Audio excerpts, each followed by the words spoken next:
Made famous by the 1998 comic book and 2006 sword and sandal epic 300, the Battle of Thermopylae was the original against all odds conflict. The first battle during the Persian invasion of Greece between 480 and 479 BCE, the huge Persian army led by Xerxes struck fear into Greek hearts. That night, the Greeks would dine in hell. The Greeks boasted superior infantry tactics and training with their use of the phalanx.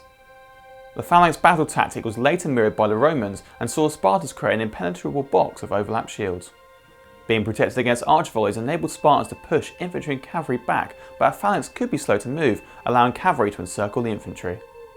Xerxes' army building was a result of a prophetic dream, urging him to go to war with the Greeks.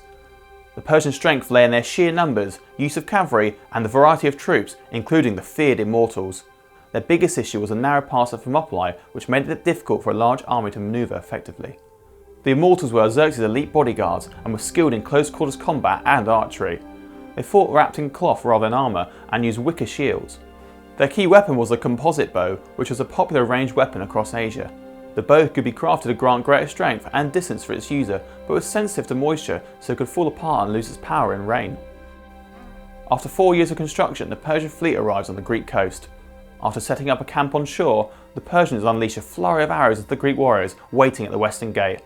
With their shields to protect them, the volleys barely scratch the soldiers.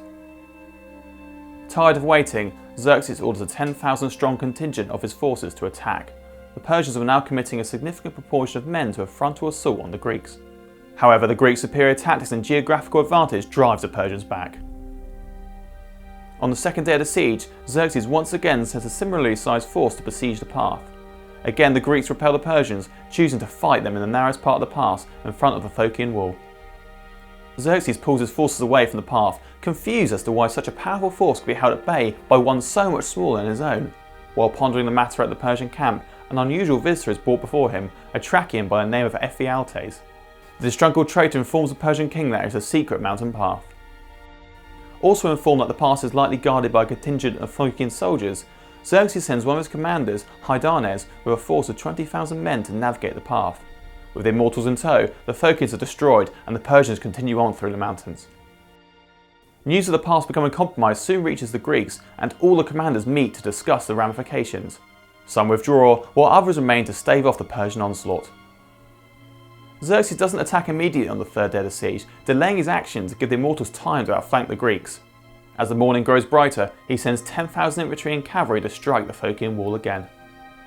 This attack on the Greek position is the most savage of the Persian siege, and with more forces added over time and the threat of the immortals arriving behind them at any moment, the Greek advantage begins to wear down. King Leonidas, who was leading his men from the front, is killed in the assault. Xerxes senses victory. Xerxes' forces destroy the Phocian Wall, forcing the Greeks to continue fighting off the Persians past the eastern gate and out towards the other side of the narrow path. The immortals now appear from the mountain path, which forces the remaining Greek forces to withdraw to the top of the nearby Kolonos hill. The Persians then hammer the hill with wave after wave of arrows. The Greeks are butchered down to the last man. With the initial Greek resistance crushed, Xerxes' Persian forces swarm into Greece by land and raze almost every city and town they pass through on their way to Athens. The slaughter is just beginning.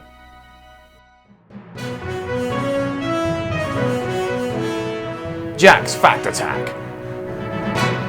Don't let Frank Miller's comic or Zack Snyder's films fool you. 300 Spartans did defend the pass at Thermopylae, but they weren't alone. In fact, they were joined by about 7,000 more men from places like Thespae, Thebes, Mycenae and Corinth. In reality, the Spartans that met the Persian armies at Thermopylae weren't bare-chested and dressed in capes. They would have been clad in traditional armour plating and plumed helmets. So why did only 300 Spartans march to meet the Persians? Why didn't Sparta react with a full-strength army? The answer is that the battle clashed with the Spartan festival for Carnea, a religious and cultural annual celebration that forbade fielding an army against an enemy. So there you have it, the backs-to-the-wall victory at the Battle of Thermopylae. I hope you enjoyed the video, and remember, if you have any ideas for future battle map videos, let us know in the comments below. Thanks for watching, and see you next time.